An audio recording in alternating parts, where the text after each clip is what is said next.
Hello and welcome to the Tifo Football Podcast. I'm Joe Devine and I'm delighted today to be joined by Jon Mackenzie. Hello. How are you doing, buddy? Good, thanks. Yeah, good? Excited about the podcast? Very. Good stuff. Well, I'm excited too because you and I are joined by baby boy Pinder. It's Reuben Pinder. The cherub return. How you doing, buddy? Okay? I'm very well. How are you? I'm lovely. Well. Now listen, hey, it's a salty beginning. We are here today. We'll be joined by Seb Stafford-Bloor a bit later to talk about some serious adult stuff. But before we get to that, so much to go through today. My first question was going to be, has anything happened since I went away?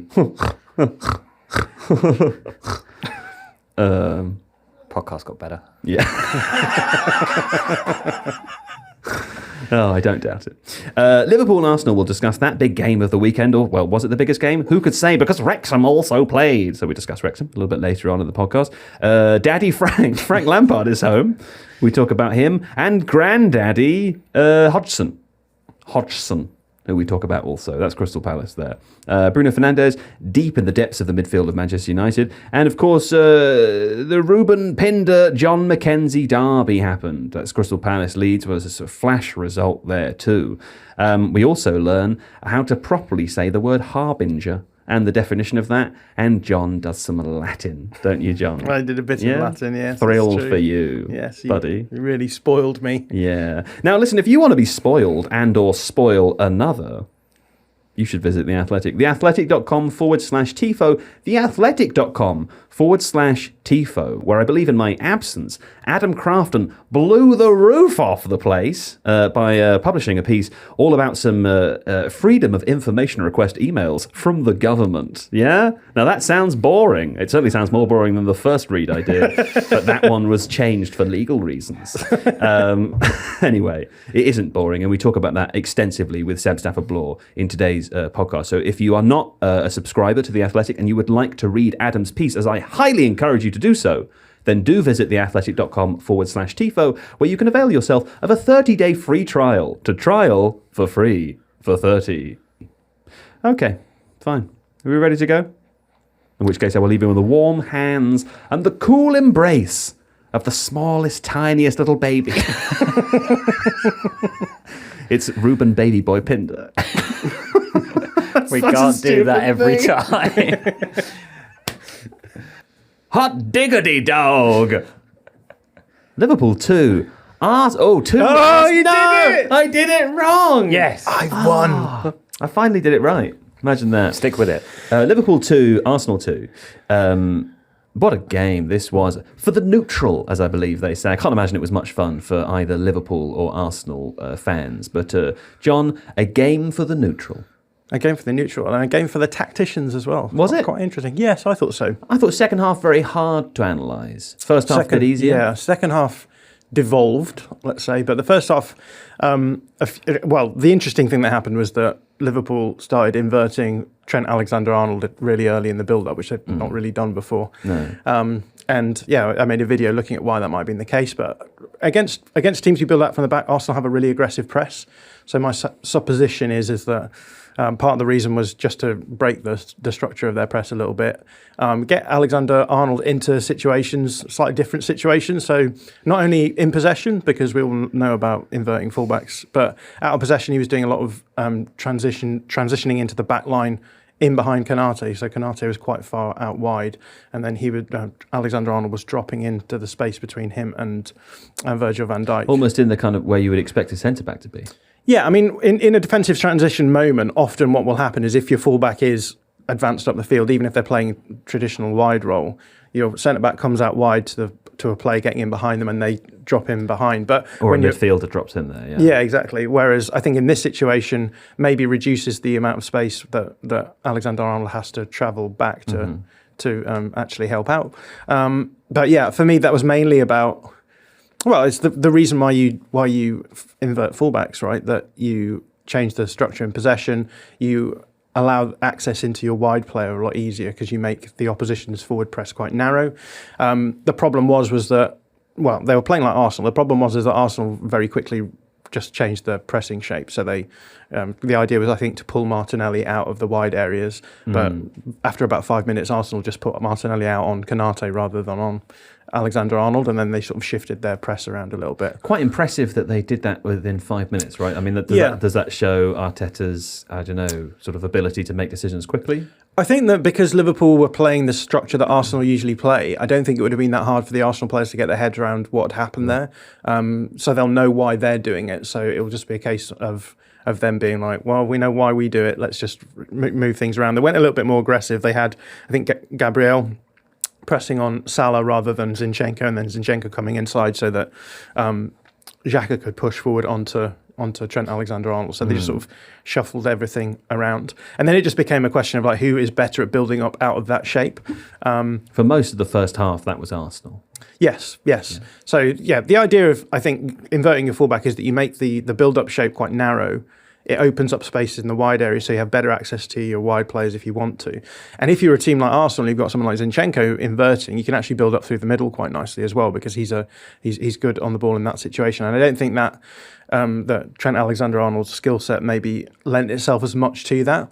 In the second half, I thought that Liverpool made a few changes to help themselves out, because one of the things I noted in the video is that you were seeing the wide players passing the ball into Salah, he's receiving back to goal, and the defender's right up behind him, so it was really hard for him to turn and actually get any benefit from having easy access to the ball. Whereas with Arsenal, what they do is this thing that Arteta's been doing all season, which is dropping across and making a run so that you and the ball end up moving in the same direction. So it's a much more dynamic way of receiving the ball. It helps you progress the ball more, and they actually did that for their goal. In the second half, Liverpool started dropping out their eights a little more into the wider areas, so that helped them progress the ball down the field. They also got a goal towards the end of the first half, right, which meant that it was that right, 1-1 at half time? It went in 2-1 at half time. 2-1 at half time, sorry, of course, because Arsenal went 2-0 up, and I think once the goal difference got to was reduced to just 1, I think Arsenal started feeling the pressure, so they naturally started sitting a little bit deeper as well, which aided Liverpool's ability to progress the ball. And I think towards the end of the second half, it felt like watching Liverpool last season when they would just force teams back.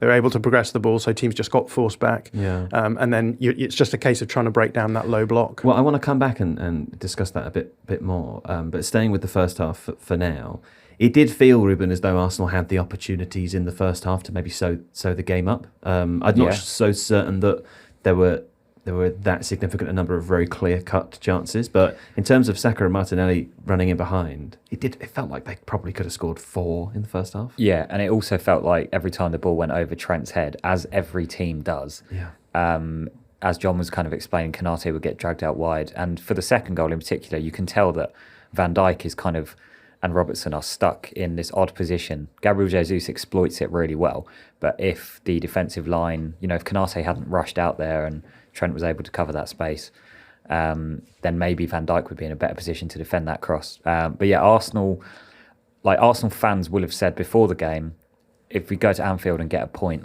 that's not bad, because their record there was pretty poor beforehand. And this season you don't really know what Liverpool you're going to get. This felt like the team that beat United 7-0, but Arsenal being much better than Man United, rather than the Liverpool team that just kind of doesn't do anything this season. So they'll be happy in a sense with that point, but the fact that they went 2-0 up and they were really dominant in the first kind of 30, 40 minutes, and they had other chances as well. There was the big switch from Jesus to Saka that then he got back at the far post. If that goes in, then it could be completely different. There was a moment in the game as well, a much discussed moment, Reuben, where Xhaka and Trent Alexander-Arnold clashed, had a bit of a Barney, and according to all, it lifted the Anfield crowd, which is the only thing required for Liverpool to score goals. It turns out it's just all you need is people in the crowd to... No, I mock that. Of course, I understand the impact that can have on a football team. What did you make of that? Because the commentary team were very clear that Xhaka was a big old fool. Well, that is the narrative with Xhaka, isn't it? But he's done a lot fewer foolish things this season because he's playing in a better system that protects him, and he's probably just grown up a little bit.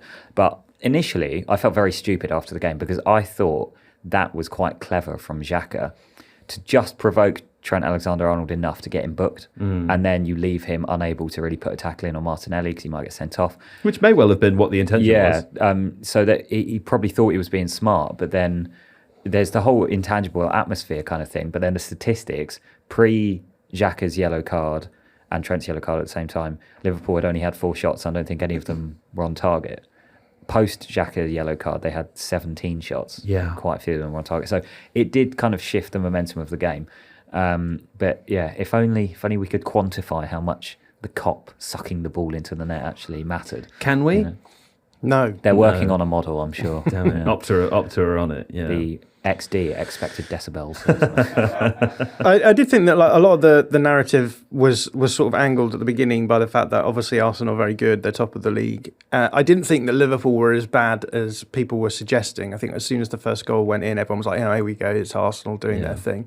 I thought it was quite a balanced game where Liverpool got caught out in a couple of defensive situations, which we know is what they're not very good at this season, right? They play such an aggressive line that they have to be super on the triggers of when the line pushes up and drops back. They also have to be really aggressive on the opposition ball players to make sure it's hard for them to play it over the back line, and I think that's where they've been let down a little bit this season. But in terms of what they were doing in possession, I thought they were doing some good stuff, and I think that was then exacerbated by this idea that they had nothing, and then suddenly this event happened. And then they got good. I don't think it's quite so simple as that. I always find it interesting to talk to you.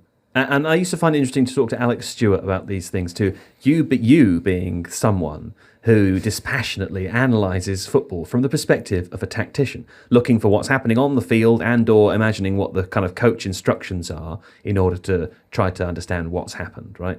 But then there are some things that, because as Reuben said before, some things you can't quantify. The Anfield crowd being one of them. Whether a player's having an on day or an off day, as an example of. But Liverpool this season, I asked you about it over the weekend, and I asked you what's going on with them, and you gave me like an on-pitch response, which was accurate, I thought. Yeah. But what it missed was I think, that they're mad, right? There's like a psychological element to this, which is not easy or possible really to quantify in the data or to be completely certain about. We can only guess, I suppose. But it doesn't make sense to me that this team can look as shaky as they did in moments in that game in the first sort of 30 minutes or so. And they did have good moments too, but they, as Reuben mentioned before, like at times they look like the team that beat Man United 7-0. At times they look like the team that's lost how many games this season. That game totally could have gone either way. Like, I don't know. Do you think they're in their own heads or something? Like, what is the possible psychological scenario? Weirdly, I do think momentum mattered in that game. Yeah, because I think the reason why Liverpool enjoyed the second half is because Arsenal were doing something different, which is they weren't pressing as aggressively and causing them those problems. So whenever any of these things happen, I'm always thinking about the game state, because we've seen Liverpool being great in games this season. We've seen Liverpool be awful in games this season. I can't just simply explain it away by being like, well, this is just a psychological thing entirely. No. What I think a lot of it comes down to is when they are able to do the things that they're really good at doing, then they're great. And when teams find those aspects which they struggle with, they're really not great. And I think that maybe the on-pitch explanation that I gave to you when we talked about it over the weekend was that Jurgen Klopp has a very, I don't want to say one-dimensional because that sounds patronising, but he has a very set idea about the way that he wants his team to play. It's a consistent approach. Yeah, and they've lost a few players this season. They've got players getting older. So Virgil van Dijk's had an ACL injury and recovery in that period.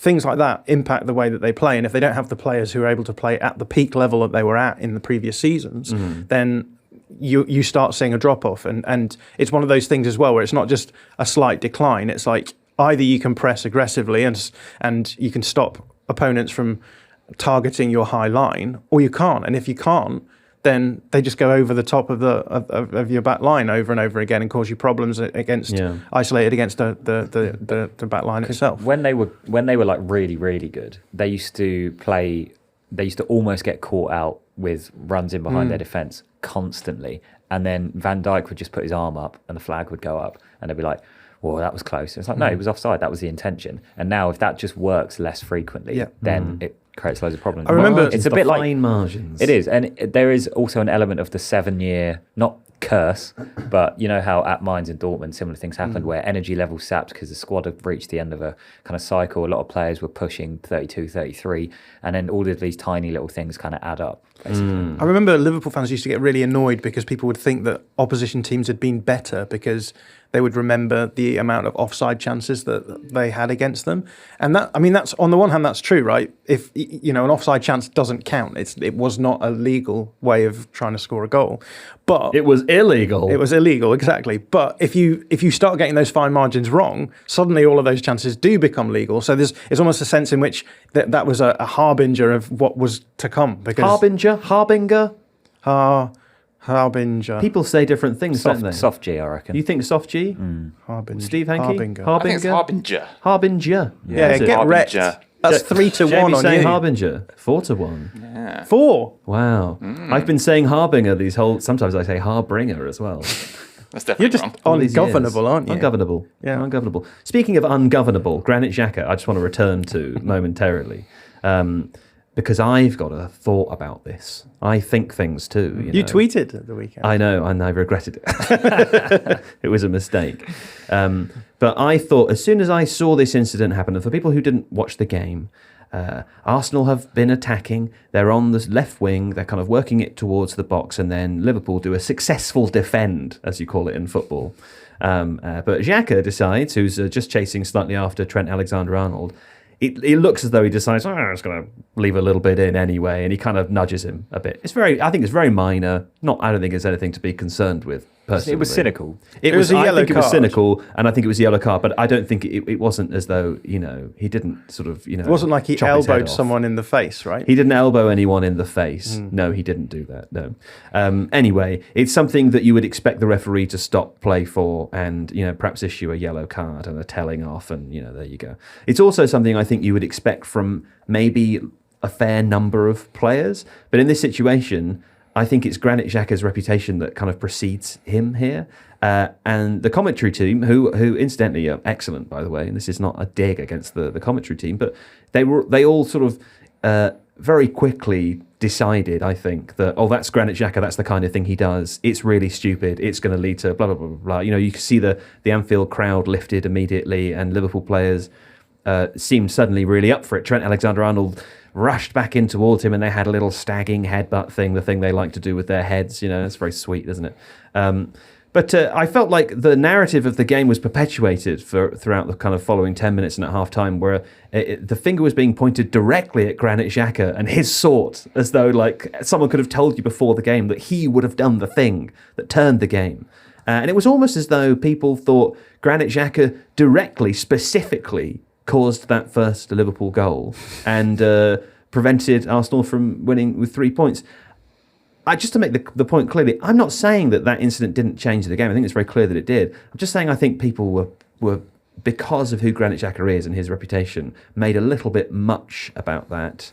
And perhaps it was too easy and delightful a narrative to not. It's like reductive, isn't it? I think it's so. Post hoc ergo confirmation proctor bias, hoc. That's what it or is. whatever he just said. Jon Mackenzie and his $10 phrases. Hey, go on. One more I time. did Post hoc ergo proctor hoc. It Post means froc ergo hoc proctor froc. Are you Post speaking hoc. pig Latin? after that. After that, I think he's you can speaking say it in actual English. Latin. Yeah, post Go hoc for that. ergo, therefore, propter hoc, because Yeah. of that. So it's this idea that because things happened after an event, they must have been causally linked to that event. I see. And is the rule when you learn that you have to repeat it in Latin? If you can so say it in sound Latin, smart? it's better, isn't Is it? it better? Oh, Yeah. I did Latin. It's actually You're the kind of guy at parties where you say something and then people go, "What's that?" And you go, what's that? Yeah, You're I'll a just fan explain. of Hold West on. Wing, right? I did enjoy The West Wing, although having watched it twice, I never finished it. Yeah, I've not finished it either, but very early on there's an episode, I think, that is titled Post Hoc Ergo Propter. Is that where you learnt it? That's where I learnt from it. mainstream culture. Mainstream culture. You're the It's like, kind of guy- Actually, I'm cool. You soak up these smart things, but from like just normal places. Yeah, But exactly. then you present as though you learnt it at university. I wasn't reading Erasmus, no, I was watching What's Erasmus? West Wing. Stop putting in references that make me feel Erasmus, stupid. that's the father of the That's the study abroad scheme. You know Is as it named well. after a man? Harbinger. Yeah, it is. Oh, right. actually, yeah. That makes sense. doesn't It's it? my Harbinger. Okay, fine. One other thing we should say, Reuben Pinder, on this game is Aaron Ramsdale. Terrific performance. Very didn't good. he? And towards the end there, made a couple of crucial saves. Yeah, the Canate one right at the end that caused the double screech from Carragher and Neville was Never went into proper Fernando Torres mode, didn't he? With that goalgasm mode. The goalgasm. That save, I felt kind of bad for Konate there because it's at that horribly awkward height where he's thinking, I'm going to head this, and then it doesn't come up high enough. So he has to like kind of try and chest it into there. But yeah, Ramsdale was excellent. And the deflected one from, was it a Saka shot at the end? Salah. Unreal. But yeah, they do miss Gabriel Saliba at the back. Thought Holding is doing his best, but he's not quite at that level. For sure. The clumsy penalty, things like that. But yeah, Ramsdale was good. What about the, are we gonna discuss Elbowgate? Yeah, I mean, we probably should talk about Elbowgate, shouldn't we? What happened? So the lino is walking over to the assistant referee. Really. Yeah, I love that he just goes straight with lino there. It's not even linesman. He's like lino. Lino is gender neutral. He's doing the opposite of you. You're trying to appear more smart. He's trying to appear less smart. Upwardly and downwardly converging. Yeah, it's interesting. We've got something for everyone. All That's of our true. listeners love us. Yeah. Half of them hate me, half of them hate him. It's fine. Yeah, that's true. And all of them hate me. So the assistant referee is walking over to their colleagues, peers, and we're making him double think everything. Yeah. And Robertson... Andrew Robertson taps him on the arm or appears to hold his arm. Yes. And for what it looked like to me was the assistant referee lifted their arm to shrug the player off. Yeah, don't touch me. Yeah. Yeah. It's self-defense without even any real intention of aggression. Yeah. This guy studied judo. He is absolutely hench as well, which probably Has he didn't actually help. studied judo? I don't know. I'm just making things up. That would be a great one, though, wouldn't it? good. Well, I believed it because he's in great shape. And then he caught Robbo. He's talking about the linesman, not you. Yeah, just to clarify. We're not going to HR afterwards. He caught Robertson on the chin, which is understandable. Nobody enjoys being whacked in the face in any way, right? It's like some people do. You see, well, each to their own. Hey, listen, we've all seen 50 Shades of Grey, am I right? Speaking of high-class culture.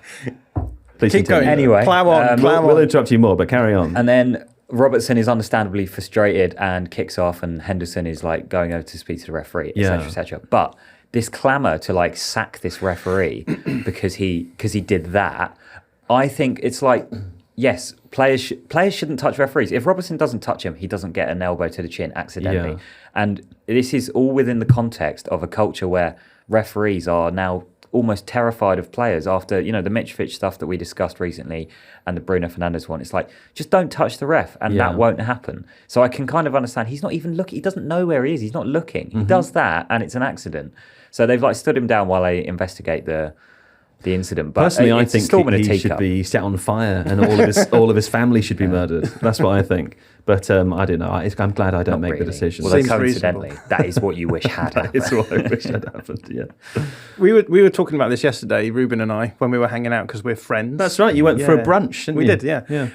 And we were saying that the concept of violence in football is like a weird one because people only seem to consider violence to be physical violence. Yeah. And yet, obviously, there is a scale of violence. So we were talking about how in the legal system you have assault and you have battery. And assault is the threat to violence and battery is actually enacting that violence on someone, right? Yeah. So, it's like assault, battery. As soon as it hits you, it's battery, right? Right. I feel as though in football I'm clipping that later. We should be clear this doesn't constitute legal advice. But if you want legal advice, JJ and I do have a fantastic company that you should consult. But we were saying in football, the assault aspect is not.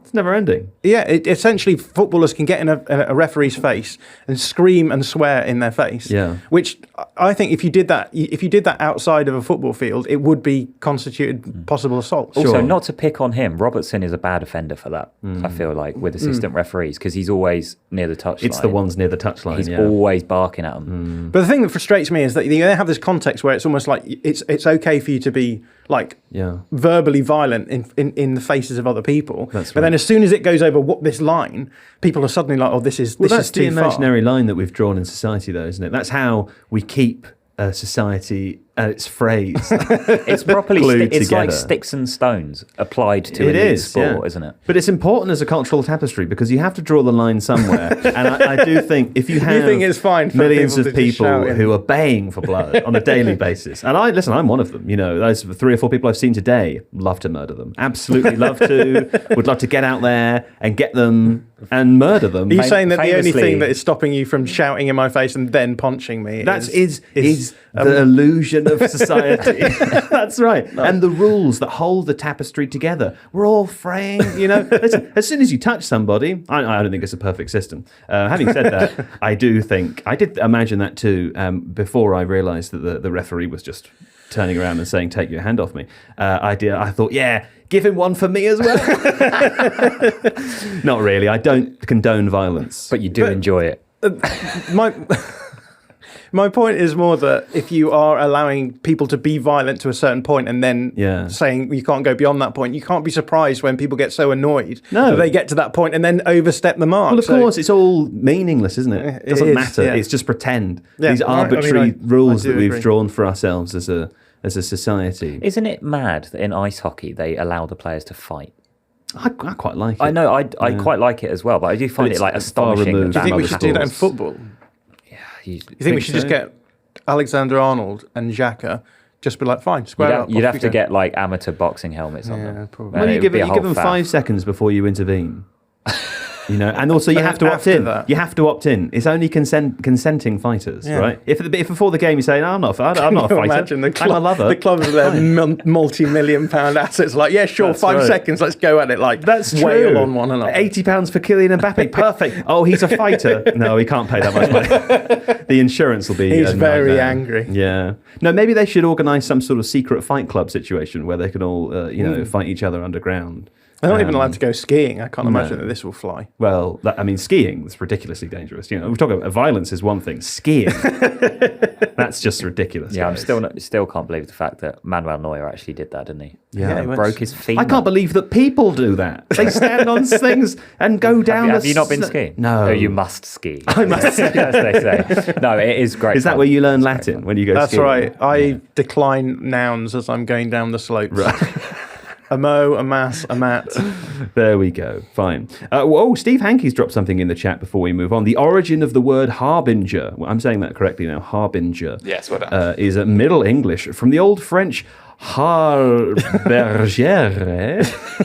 which roughly translates as to provide lodging for. Well, that's exciting, isn't it? The term originally denoted a person who provided lodging, later one who went ahead to find lodgings for an army or a nobleman and his retinue. Is that how you say that? Retinue. Retinue. Sounds If you like- say all of the letters in the correct order, you'll get it. Retinue.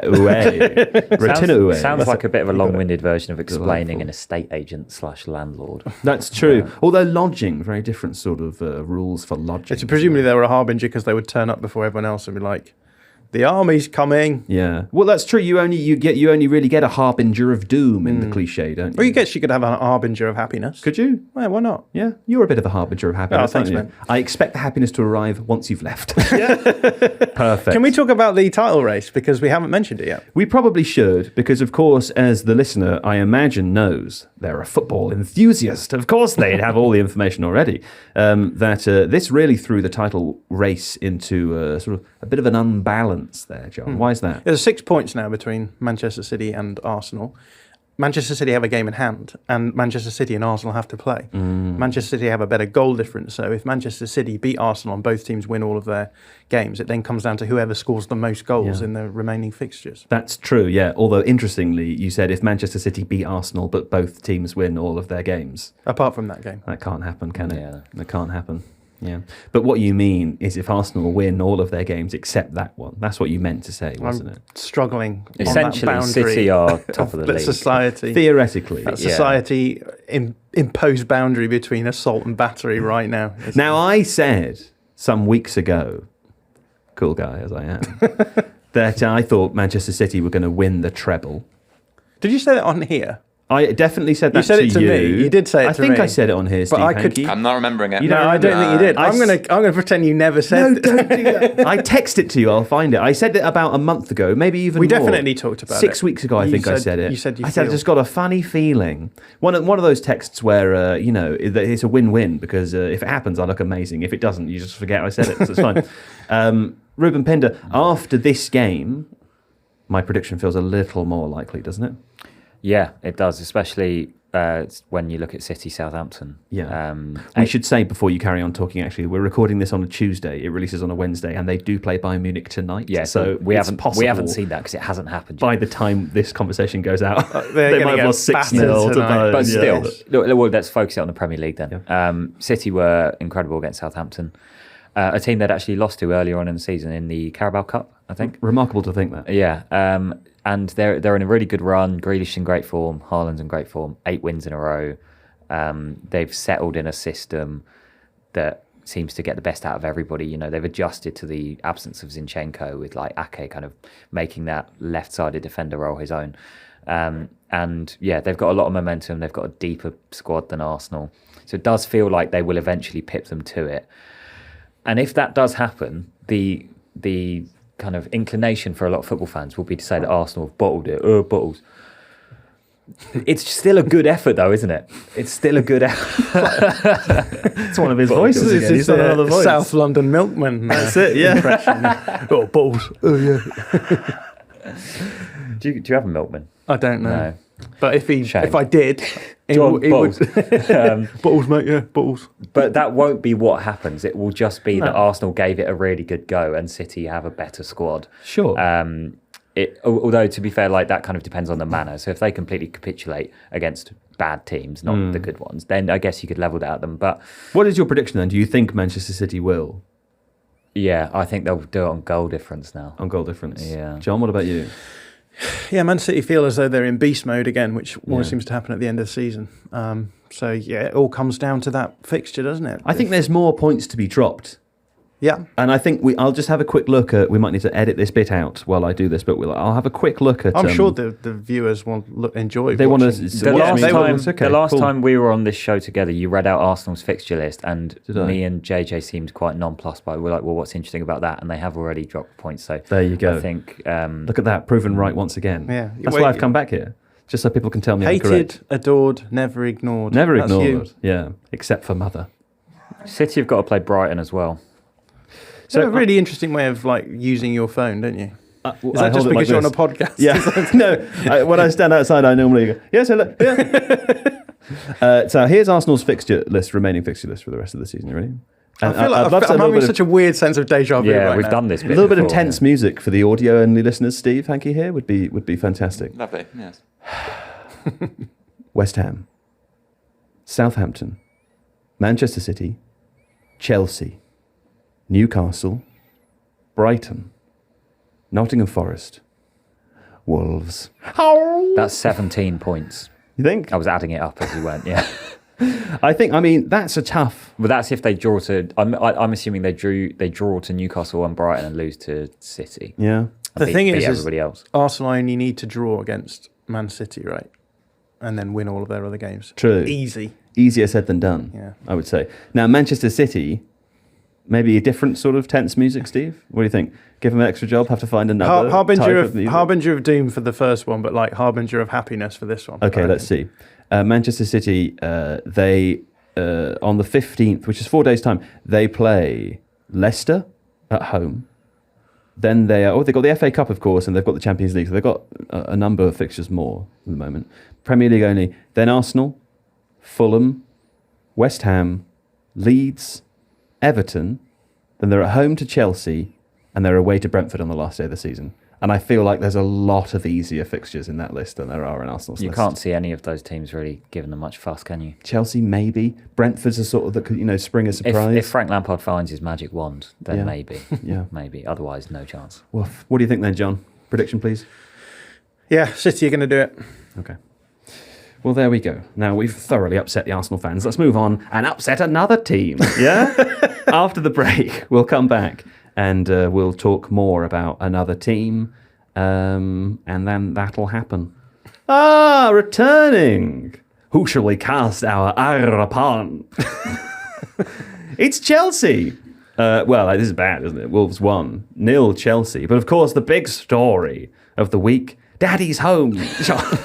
Daddy's come home. He went out for cigarettes 2 years ago, and he's come back, and he's still as smart as ever.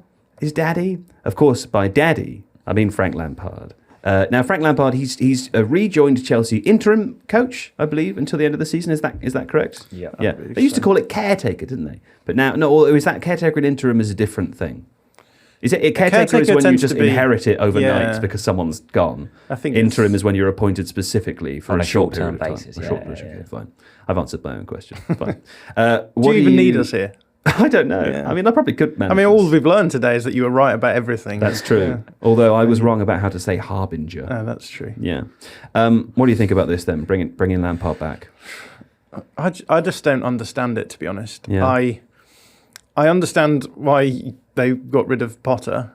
I can understand bringing in an interim coach, but I think bringing someone like Lampard back makes it less likely that they can make smart decisions in the future. Now, it may be the case that they're not very likely to make smart decisions in the future anyway, given their current track record. But I suppose there's two options here. One is that Frank Lampard does badly, and I mean, nothing. It's arguably the easiest job in football right now because Chelsea are sort of 9 points. They've got a 9-point buffer. Maybe it's less than that. They are. How far away between from who? Palace? You mean the relegation? 6 points. We're 6 points off them now. Yeah, I'm not considering them as potential relegation candidates, but they're not going to 39 points after 30 games. And you're on 33, right? Nottingham Forest are on 27. Now, I'm not worried about getting relegated, but they're not going to drop. They're not going to drop below where they currently are. Unlikely. No, but although Reuben has a theory which he will no doubt talk about later. It's worth saying they are 17 points off top four, so there's also no. They're not going to get. So what is? There's nothing at stake here. So in that respect, like whatever, it's fine. Daddy can have the run of the mill. If he does badly, you sort of wasting good players, and you raises the question, why not just keep Graham Potter till the end of the season anyway? Yeah, why not? If he does well, you then have a situation where over the summer the fans are just going to be pissed off if they bring someone else in. Daddy's back for good. Yeah. And so they've just, for me, it's just okay. The reason they've done it is no doubt to get the fan base back on board because they seem very much not on board with the Todd Bowley project. Yeah. But I just think it makes it harder for them to make that smart decision in the summer. It's a PR-driven decision, this to bring Lampard back because the fans love him.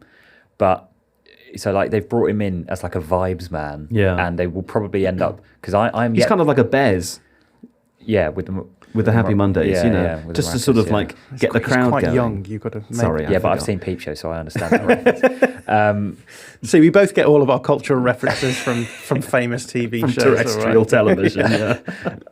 But like they'll probably bring him in once every 18 months to do this because Chelsea go through so many managers, despite the fact they're trying to change that culture. They've had 3 this season. But the thing is, there is not that much evidence to suggest that he's a good coach. Like he didn't. There's a lot to suggest that he's a competent coach, though. At least for a short period of time. Fine, right? But he's never actually massively like improved a team. Is that true? Well, people will point to his time at Derby County at a time 6-6, lost the playoff final, had Mount, Tamori, and Wilson on loan. That's what other people will also say. He's come with bullets in his gun. Yeah. I mean, look, I'm happy to claim that Frank Lampard is not a good coach, so I'm happy to accept that as decent evidence. Let me that's just the offer an example, alternative before you continue talking. And I obviously I like to say this once every 4 weeks on the podcast. When we say that, we don't mean actually not good versus good, because obviously they're all excellent. They are managers, coaches at very senior. Don't shake your head at me, Jon Mackenzie. Obviously, they shake their heads. He hasn't got a coaching badge. He's just pretended.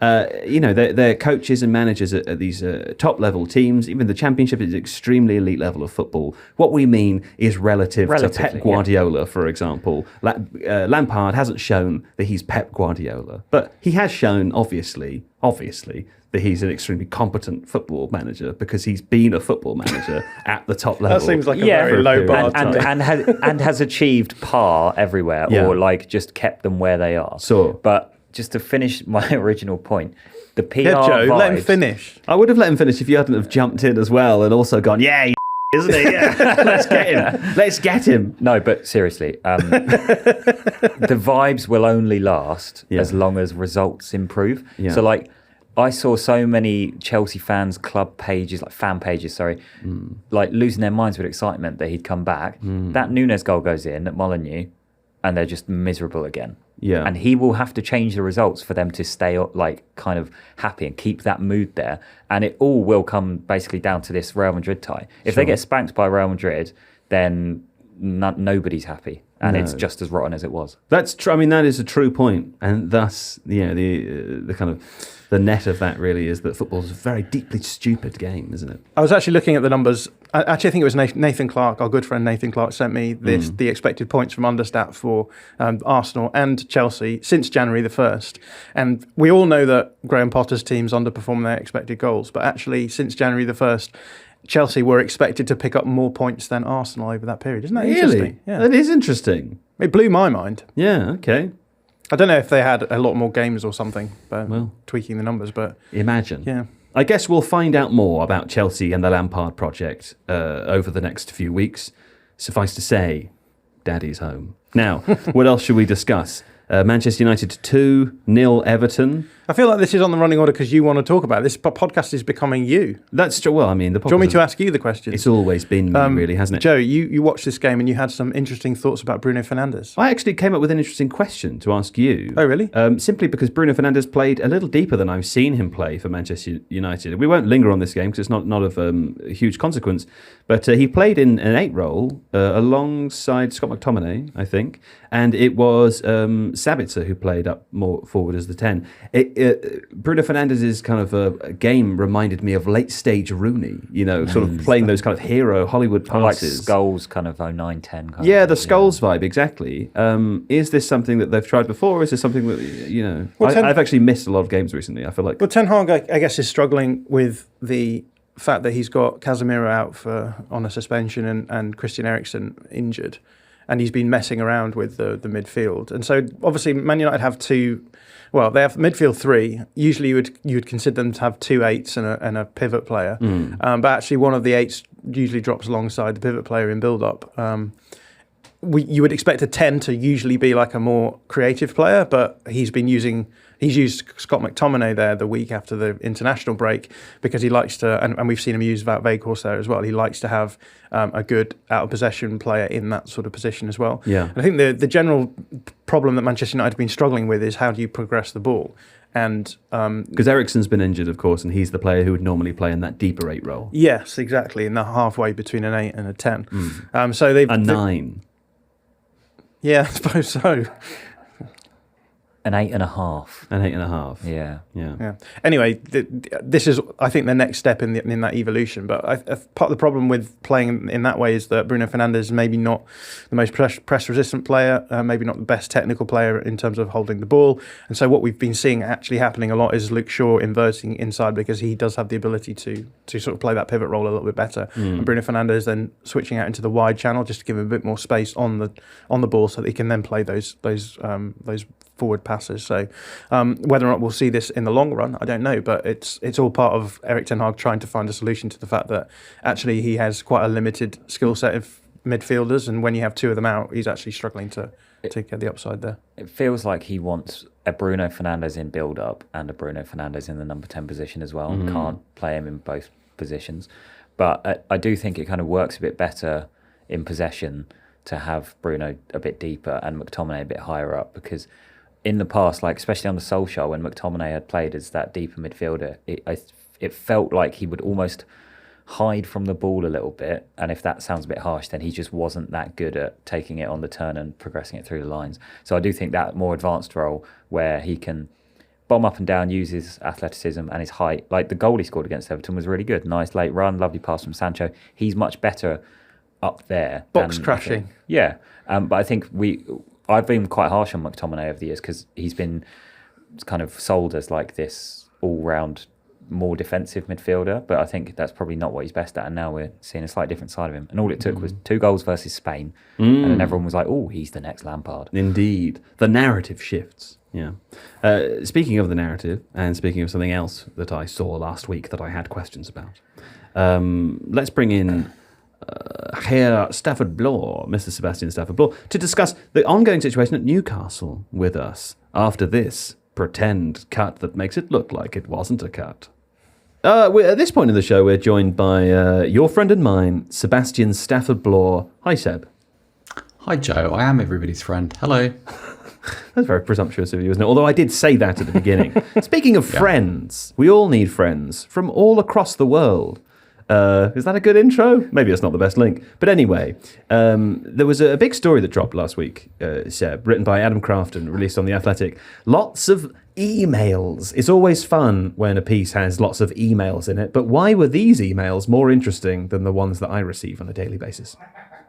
Well, I send you quite a lot of emails, so I would dispute that. But in this particular instance, these emails seem to describe the UK government's level of interest in the Saudi takeover of Newcastle, or the public investment fund's takeover of Newcastle. And yes, so Adam Crafton's reporting contains a whole bushel of emails, which have been sourced from a public information request. And yes, they describe in some detail the level of detail in which, or the level of interest that the UK government had. And one of the problems beyond the sporting aspect of this is it flies in the face of what the UK government said at the time. So Boris Johnson was once asked about his role in the takeover, and at the time when the Premier League was considering the takeover. And at the time he said that this was a matter for the Premier League and that it was an independent matter and that the UK government had no interest in it or was paying no part in it at all. And after Adam's reporting, Johnson was approached for comment again and said, well, that's a matter for government, isn't it? Which is a strange way of... It is strange. It's also worth saying, a part of Adam's reporting, I'll read it to you now. The Public Investment Fund is also the funding power behind the controversial Live Golf competition, which we've talked about on the podcast previously with you, Seb, which is, of course, at the moment engaged in a legal dispute with the long-established PGA Tour in the US. And last month, the Premier League was urged by Amnesty International to re-examine assurances given by Newcastle's Saudi owners that the Gulf state would not have control of the club following the filing of a new court document. So I suppose the thing that's interesting about these emails, is, as you state, is that, despite the fact that we were kind of told at the time that the UK government had no role in this, really, that they appear to have had a role would presumably, again, suggest that the link between the Saudi state and the football club is there, even though they're saying it isn't. Yes, I mean, that's a matter for the Premier League, Joe. But let me read you a text which was first reported by the Daily Mail in June 2020. It's from Mohammed bin Salman to Boris Johnson. And it reads, the Kingdom of Saudi Arabia has opened its doors for the UK's investments in various sectors, initiated a mutually beneficial investment programme with large amounts of funding. The Premier League's wrong conclusion will unfortunately have a negative impact on both our country's economic and commercial relations. Now, that's... that's a text. That is a text reported by the Daily Mail. It's very informal for a text message, isn't it? Normally they would be more informal. But anyway, what does that mean, Seb?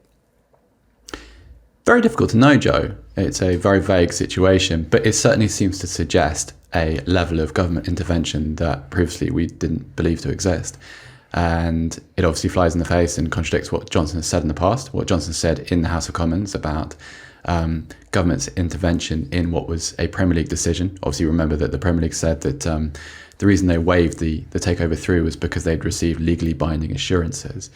And this reporting by Adam describes a situation in which government has shown the intention to impress upon the Premier League the importance of the takeover within the context of the overall economic relationship between Saudi Arabia and the British government. So what that all means, I'm not entirely sure. Well, I mean, the obvious question is anything going to happen? Because, I mean, we had this conversation about Live Golf a couple of months ago, and it seemed as though that shed new light on the reality of the relationship, and perhaps not.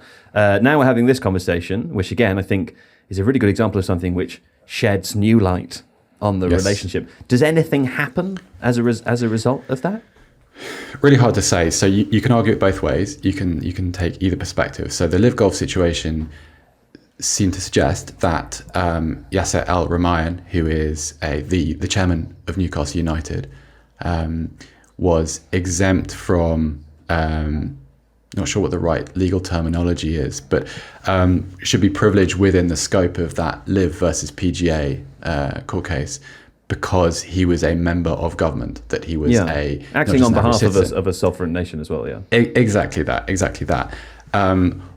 On the other hand, which seemed to be a kind of a smoking gun for people who wanted to find one, right? Sure. Whereas in this instance, the relationship between, or the implied relationship between the British government and the Kingdom of Saudi Arabia, and the kind of the meshing together of the various economic interests, would seem to suggest that any action by the Premier League is also far less likely, because it wouldn't seem to be in the national interest, or the British national interest.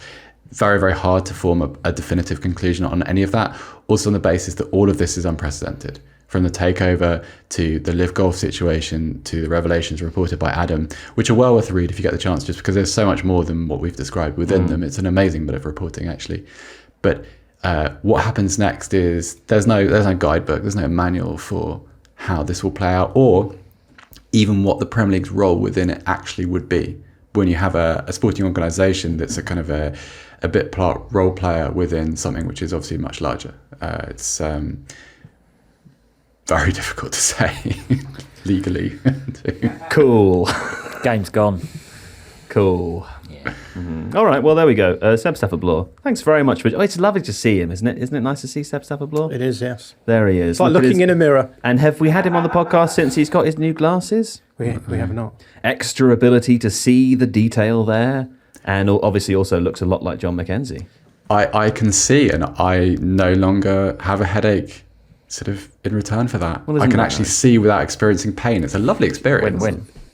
Seb and I did have a long conversation the last time we had a meeting about the experience of getting glasses for the first time when you're a little bit older. Yeah. Because you forget how beautiful the world is. And Did you not have them? I didn't have them until I was about 28. You strike me as someone who came out of the womb with glasses on. That's just discrimination on the part of my general demeanour. It's not discrimination, it's just rude. He's calling you a nerd. He is calling me a you massive nerd. neek, is what he's calling me. What does that mean? I think it's a portmanteau of the word nerd and geek. Yeah. Can you imagine the kind of person that would know that and know the word portmanteau? Well, look, if you I ask can't me imagine. questions, I'm going to answer them. Sorry. Thank you. Yeah. That's why you employed me. Well, say goodbye to Seb now. Bye, Seb. There he goes. Bye, Seb. Bye, John. I catch glimpses of him when we're having Zoom meetings, and I'm like, is that me? I'm looking good. Yeah. Don't worry. You still look the same. Thanks, man. Now, listen, we'll be back after the break with more. But until then, and then I guess into the future, we'll see Seb Stafford-Bloor again. Bye, Seb. Okay, what a delightful break. A lovely break. Now, after we've come back from that delightful break, should I say about the break again one more time? What a great break. Leeds won 5, Crystal Palace. Now, guten Tag and goodness me. What a result this was. A surprise result, even after the first half. This, of course, for less familiar listeners, is the Mackenzie Pinder derby here, where you've got old man Mackenzie, who's a Leeds supporter, and baby boy Pinder, who's a young whippersnapper Palace fan. The young, very happy today, John, weren't they? The old dying. Yeah, well, it's always nice to see the old. It's always nice to see the young happy. So I suppose it's the better way around. But yeah, when you get to my age, the chances of seeing Leeds win become fewer and fewer. And Especially when you throw 8 players forward at once. yeah, it was a weird game in many respects. I think the general consensus was the Leeds played quite well before their goal. Yeah. After the goal, the momentum sort of slightly shifted. Because they went 1-up. They went 1-up and from maintained from that for almost the entire first half. Then Crystal Palace equalised at the death of half time. The death of half time. Yeah, Yes. first half. I mean. And then obviously the second half was a capitulation, as we mentioned. But Leeds are an interesting proposition at the moment, because I think a lot of people have this narrative that Jesse Marsch is this counter-pressing coach who does lots of pressy stuff and actually was like defensively open. So you get upside from the counter-pressing, but actually downside from the fact that you often commit players into situations where your structure is just open to be attacked. that was how this game felt to me, weirdly. So Leeds, I thought, were pretty good in the first 20 minutes, largely because they were very good at putting pressure on Palace in their build-up, stopping them from getting the ball into the Leeds half. One of my friends who's on the All Stats On We podcast looked at the high regains that both teams worked, and I think Leeds picked up about 15 high regains in the first 20 minutes, which is more than they picked up for the rest of the game after that. And after that point, it swung in favour of Palace, so Palace were winning the ball higher up a lot more. It felt to me very much like Leeds were able to be aggressive for the first 20 minutes, and as a result were able to largely control the game, keep the ball in the opposition's half and generate some chances. The intensity drops off after the first goal, and Palace are given more time and space on the ball, and as a result of that, they're able to start exploiting some of the defensive weaknesses that Leeds have. So it was an interesting game, I think, from the point of view of the narrative, because I think a lot of people have wanted to have this narrative that Jesse Marsh was here and Javi Gracia is here, and never the twain shall meet. But we've built a squad that is largely better in those intense moments of pressing than we have controlling the ball in possession. Yeah. And so, you end up with this situation where, yes, okay, maybe the manager might want to play more attractive possession-based football, but if you don't have the squad players to be able to do that, it doesn't really work. And so, the big question is what happens in the summer. Do you give this guy a chance to rebuild the squad in his own image, or do you? Well, let's come back and talk about Leeds, because there's something else I want to ask you about as well. But let's go on to Crystal Palace for now, where Granddaddy's back, isn't he? Granddad is back. Extra surprise. It's genuinely incredible, the complete transformation of this team. That's 2 games in a row they've gone a goal down and come back to win. And I was thinking, to what extent was this Palace being good or Leeds capitulating? And it does feel like they made it very easy for Palace to just cut through them. There were so many counter-attacks that were kind of 4v2, 3v2. And when you have players like Elise and Eze confident, in form and fit, then they can do damage to kind of leaky defences. And Elise was in particular brilliant. He got 3 assists from open play and became the youngest player to do that in Premier League history. Wow. Which is pretty impressive. That is impressive. But so now it feels like, and this is a Crystal Palace without Wilfried Zaha as well. That used to be the kind of crutch of, I don't know, we hadn't won without him for 2 or 3 years or something ridiculous. But now it does feel like there is a good foundation there to build on. Don't know if that'll be Hodgson. Most likely not. But it also feels like Gahey or Elise will probably have to leave in the summer so that we have some money to spend. So I'm going to enjoy this run while it lasts, because we've got a nice run in. Yeah. It also seems like that's two victories on the bounce, right? And now Palace 33 points. They're in 12th place. They are 6 points off the drop zone at the moment, and you just feel like 6 points off Chelsea. And 6 points off Chelsea. You feel like maybe, that's not them safe, but at least with the current trajectory and the momentum. Pretty much, yeah. They have an incredible run as well. Yeah, exactly. We've got Southampton next and then Everton. Right. So there's just a lot of games where they could feasibly win. Yeah. So, watching that game felt like, other than the big 2, the top 2 at the moment, it feels like that team on their day can get a result against anyone in the league. I wouldn't go that far, but I'm not a Palace fan. So. Well, no, but that Palace performance, if they're all fit, if Wilfried Zaha comes back into their team and they play like they do with that kind of confidence and verve, then they could nab a point against Newcastle. Maybe they're not going to be playing Leeds every week though. So, well, let's go back to Leeds, and we'll talk more about what they do or don't do in the future on future episodes of the podcast, John. But very specifically, something happened this week related to a player transfer, which is very odd. Yes, the Jean-Kevin Augustin transfer sagaed on. So for those people who don't know, Jean-Kevin Augustin was a player that we signed when we were in the Championship on loan, with an obligation to buy at the end of the season, but it was during the pandemic season. And when it got to the end of that season, Leeds refused to pay the transfer fee because he met the obligation on the basis of the timing of the contract and the way that the contract was written up, because the season ended beyond the date on the contract where it said by this date if Leeds have stayed up. Yeah. Then maybe it was in the.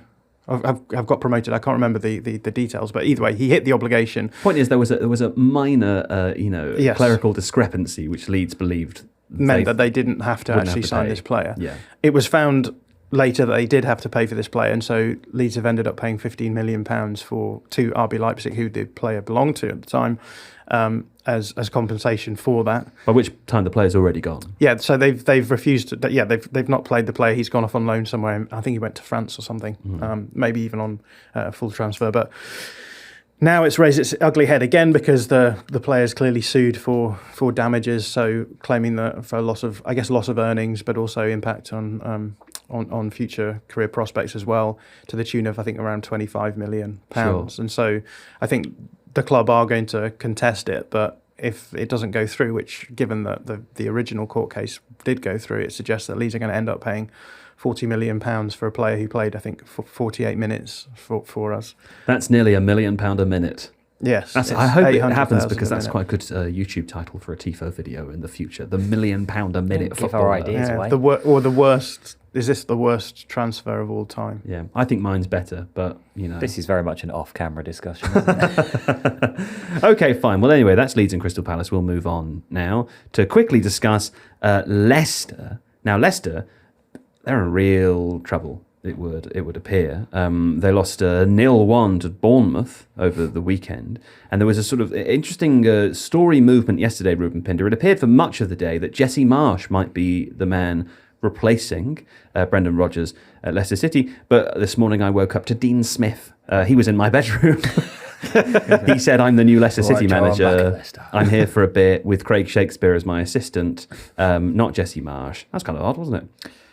What, the fact that he was in your bedroom? Yeah, really weird. Just to announce the news. Yeah. Yeah, it is. I was nude. Lucky him. It was. It's an odd one. Yeah, I think Leicester are kind of doomed regardless.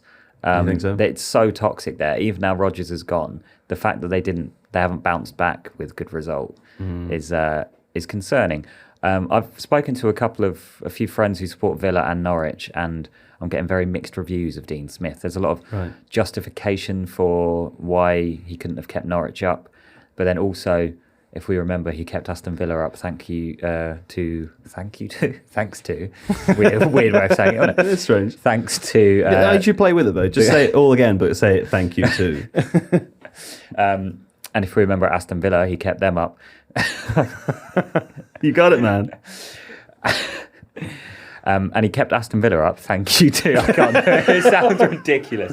Who's it thanks to? Well, I'll try and finish my sentence. He kept Aston Villa up because the goal line technology failed. Do you remember that when the keeper carried the ball into the net against Sheffield United and didn't count as a goal? Oh, yeah. Do you want to say thank you to the goal line technology?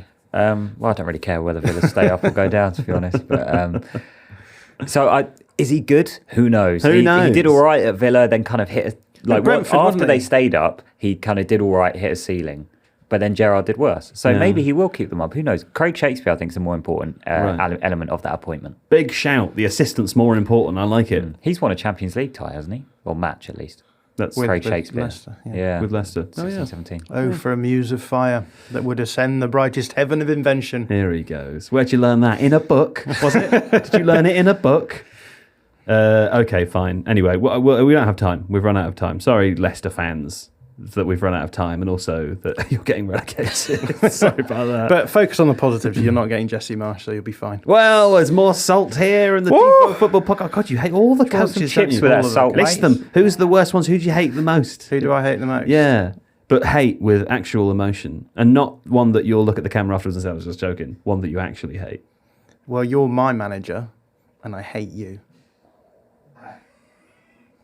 Let's discuss the relegation battle now. Crystal Palace, as we've already mentioned, they're top of the screenshot here, included by Steve Hankey, but I think they're safe. 31 points. Wolverhampton Wanderers. West Ham still deep in there as well, 30 points. I mean, it's a big week for David Moyes. Bournemouth, Leeds, Everton, Nottingham Forest, Leicester City, Southampton. Southampton, I feel like we've just kind of consigned. I don't know if that's fair. They still very much within reach of exiting. 8 games left for most of these teams, 9 for West Ham. You fear for West Ham. Yeah. You really do.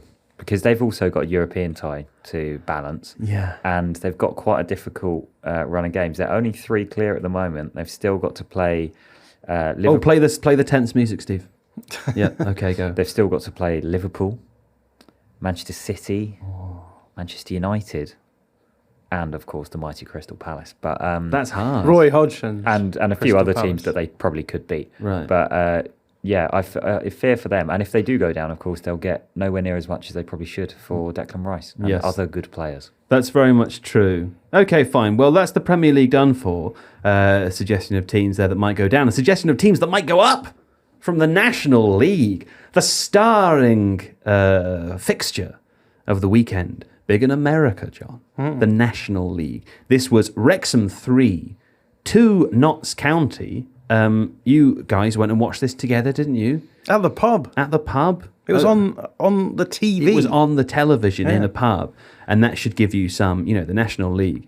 This is the 5th tier of football. It's on the TV. It should give you some estimation of the scale of this.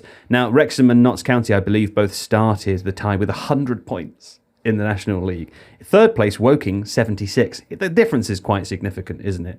I can't remember who tweeted this, forgive me. Excellent tweet, someone pointing out that it is kind of a travesty that the second-placed team with over 100 points may well not make it through the playoffs. And be Ryan promoted Reynolds to said League as Two. much in an interview with BT Sport. He Really? said there should be more than one automatic spot. There probably he would should. say that, but He he's also would. probably right. Yeah. Well, there we Would go. have made it a lot less dramatic for his TV show, though, wouldn't it? Well, it would. And the drama you reference, Jon Mackenzie, is, of course, that Wrexham scored 3, Notts County scored 2, but Notts County had a penalty in 90 plus 5 minutes, saved by Ben Foster, the draft-in celebrity goalkeeper. The Foster. cycling goalkeeper. The cycling goalkeeper. The goalkeeper who occasionally uses a bike. Yeah, who I would imagine last night went to bed thinking, I've made a really good decision. I've made an excellent decision. Just repeatedly saying, what a frigging save. What Yeah, a frigging man. legend And I it am." was a good save, it was a wasn't good it? save. Yeah. It was a great game, wasn't it? It was a fantastic game. Everything happened. It was The standard was very high, I heard JJ was saying. Yeah, well, Notts County play really good football. Wrexham, I think Wrexham got the game plan really, really well. They stopped Notts County from doing what they do so well.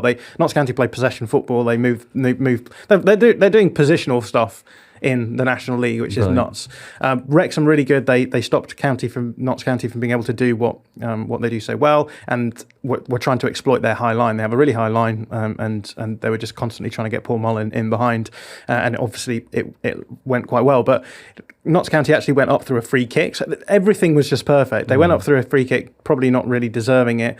Wrexham then come out and score a goal early on in the second half after Paul Mullin just fouls one of their centre-backs, runs through and scores, but it's allowed to It's the National stand. League. Yeah, and then they go and score at the Wrexham score again, a legitimate goal, just a really nice, again, getting over the back line, hitting the ball Mendy. across the box to the left back Mendy. And it looks like game over. But then Kyle Cameron pops up at the back post because Wrexham starts sitting deeper. Yeah. This is what Notts happened County- in the game, This was isn't it? exciting. Yeah. And they got the ball to the back post. I think it was Sam Austin really changed the game for Notts County, but also Wrexham was sitting deep. 2-2, and you think, the game on now. This could go either way. This is exciting. Immediately, Wrexham just have a defensive mess up. Out of at the nowhere, back. Stan Lee, Stan Lee. That's right. the Spider-Man. creator of Marvel. Actually, this is Elliot Lee, who is the Elliot son Lee. of Rob Lee, who used to play for Newcastle. Oh.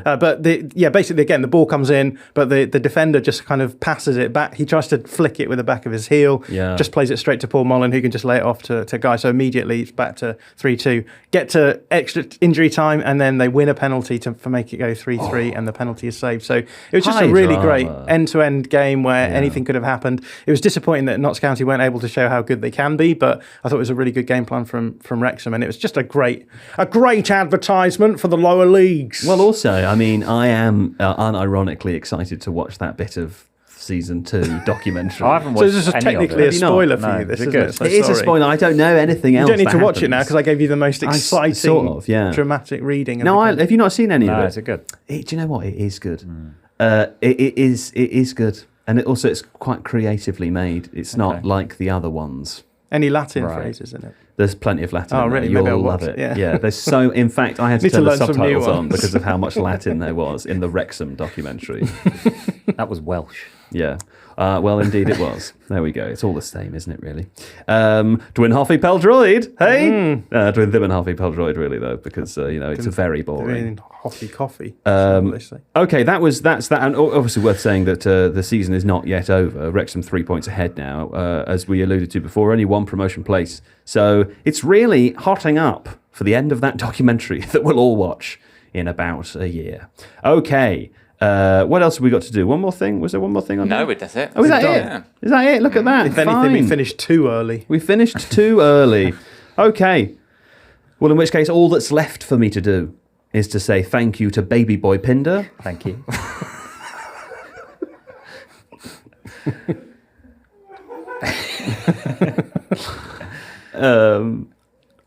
Go on, do it. And Jonathan Doc Mackenzie. Yeah, there we go. Yeah. Woof. There he goes. Woof, woof.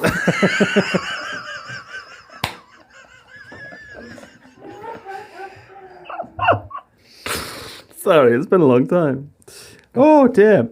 Seb Stafford-Bloor for joining us earlier. Guten Tag, muchas gracias. No, that's the wrong language. Was it you say Dankeschön, Herr Stafford-Bloor. And of course to producer Steve Hankey. Thank you, Steve. You're welcome. And to video producer Jamie, who's had his hand up in the air the whole time. He's resting his hand very high up in the air. Strange, what a strange young man he is. There we go. Fine. Listen, we'll be back next week with more from football. Of course, the Champions League's happening. Maybe we'll talk about that. And other footballs. Until then, goodbye.